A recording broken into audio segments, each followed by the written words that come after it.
नमस्कार. CIP न्यूजमध्ये सुनील वाघमारे आपले स्वागत करीत आहे. अंबरनाथचे उद्योजक श्री विश्वनाथ पनवेलकर हे आमदार किसन कथोरे यांचा अपात्रतेचा मुद्दा पुन्हा मांडणार आहे. यांची आमदारकी बोगस होय, बोगसच कसं ते जाणून घेऊया या व्हिडिओच्या माध्यमातून. सन 2004च्या विधानसभा निवडणुकीत राष्ट्रवादी काँग्रेसचे अधिकृत उमेदवार म्हणून किसन कथोरे यांनी निवडणूक लढवली आणि 1 लाखाहून अधिक मते मिळवत विजयही मिळवला. मात्र मतदारसंघातील एक जागरूक नागरिक अरुण दत्तात्रय सावंत यांनी उमेदवाराने निवडणूक प्रतिज्ञापत्रात काही महत्त्वाची माहिती लपवल्याचा संशय व्यक्त केला.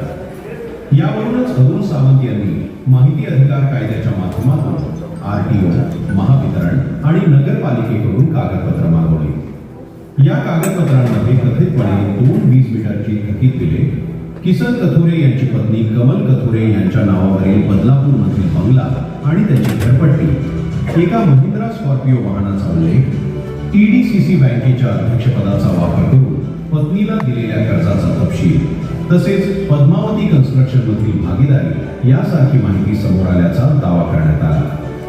याचबरोबर सर्वाधिक चर्चेत राहिलेला मुद्दा म्हणजे तत्कालीन गाजलेल्या तेलगी मुद्रांक घोटाळ्यातील मुख्य आरोपी पोलीस निरीक्षक गोकुळ पाटील याच्या पत्नीसोबत जळगाव जिल्ह्यातील जामनेर येथे खरेदी करण्यात आलेल्या 32 एकर शेत जमिनीचा उल्लेख प्रतिज्ञापत्रात नसल्याचा आरोप करण्यात आला.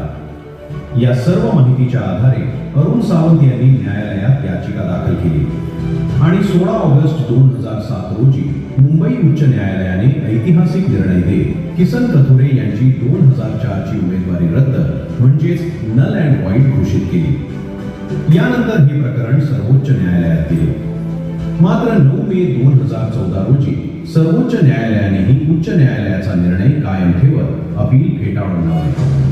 त्यामुळे उमेदवारी रद्द करण्याच्या निर्णयावर सर्वोच्च न्यायालयाचीही अंतिम मोहर उमटली. याच दरम्यान याचिकाकर्ते अरुण सावंत यांच्यावर 26 फेब्रुवारी 2010 या दिवशी गोळीबार झाला. यामध्ये त्यांना कायमचे अपंगत्व आले आणि कालांतराने त्यांचा मृत्यू झाला. मात्र या प्रकरणाची कथा इथेच थांबली नाही. आता 2026 मध्ये या प्रकरणात आणखी एक गोष्ट समोर आली आहे. न्यायालयाने केवळ किसन कथोरे यांची उमेदवारी रद्द केली होती. मात्र जळगाव जिल्ह्यातील जामनेर इथल्या शेती जमिनीबाबत कमल किसन कथोरे यांचा मालकी रद्द करण्याचा किंवा नाव कमी करण्याचा कोणताही दिवाणी आदेश दिलेला नव्हता. तरीही महसूल विभागाच्या 7/12 उतार्यावरून कथितपणे कमल कथोरे यांचे नाव काढण्यात आल्याचा आरोप करण्यात आला आहे. हा फेरफार करताना महसूल अधिकाऱ्यांनी मुंबई उच्च न्यायालयाच्या 2004च्या निवडणूक प्रकरणातील निर्णयाचा संदर्भ वापरला. मात्र प्रत्यक्षात त्या निर्णयात असा कोणताही आदेश नसतानाही न्यायालयाच्या नावाचा वापर करून सरकारी नोंदींमध्ये फेरफार करण्यात आल्याचे सिद्ध होत आहे. या संपूर्ण प्रकरणात माहिती अधिकारातून मिळालेली कागदपत्रे आणि इतर पुराव्यांच्या आधारे विश्वनाथ रामचंद्र पनवेलकर यांनी किसन शंकर कथोरे यांच्या बोगस आमदारकीच्या विरोधात लढा सुरू केला आहे. पनवेलकर यांनी सुरुवातीला बदलापूर पश्चिम पोलीस ठाण्यात तक्रार केली. मात्र कारवाई न झाल्याचा आरोप करत त्यांनी प्रथम वर्ग न्याय दंडाधिकाऱ्यांकडे भारतीय नागरिक सुरक्षा संहिता कलम 175(3) अंतर्गत अर्ज दाखल केला आहे. या अर्जामध्ये भारतीय न्याय संहितेतील गंभीर कलमाखाली गुन्हा दाखल करण्याची मागणी करण्यात आली आहे. त्यामध्ये गुन्हेगारी कट रचणे, शासनाची, निवडणूक आयोगाची आणि मतदारांची फसवणूक, त्याचबरोबर सरकारी नोंदींमध्ये बनावटपणा या आरोपांचा समावेश आहे. थोडक्यात सांगायचे झाले तर न्यायालयाने किसन कथोरे यांना आमदार म्हणून 2007 मध्येच अपात्र केले आहे असे असतानाही आपला गुन्हा लपवण्यासाठी त्यांनी न्यायालयाच्या नावाने खोटी कागदपत्रे तयार करून निवडणूक आयोगाच्या डोळ्यात धूळफेक केली आणि पुढे 4 टर्म विधानसभेची निवडणूक लढवली.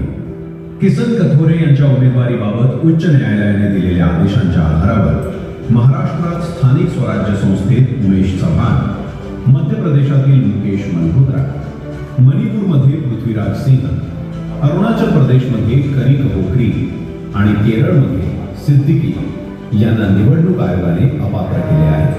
म्हणजेच किसन कथोरे यांची आमदारकी ही अपात्र असल्याचे सिद्ध होते. नागरिकांना यांनी केवळ शासनाचीच नव्हे तर तुमचीही फसवणूक केलेली आहे. अशा अपात्र आमदारावर शासनाने कठोर कारवाई करून त्याने आतापर्यंत बोगस मार्गाने लाटलेला शासकीय निधी वसूल करावा, अशीच मागणी केली जात आहे. भगवान के घर देर है पर अंधेर नाही. त्यामुळे आता विजय सत्याचाच होणार.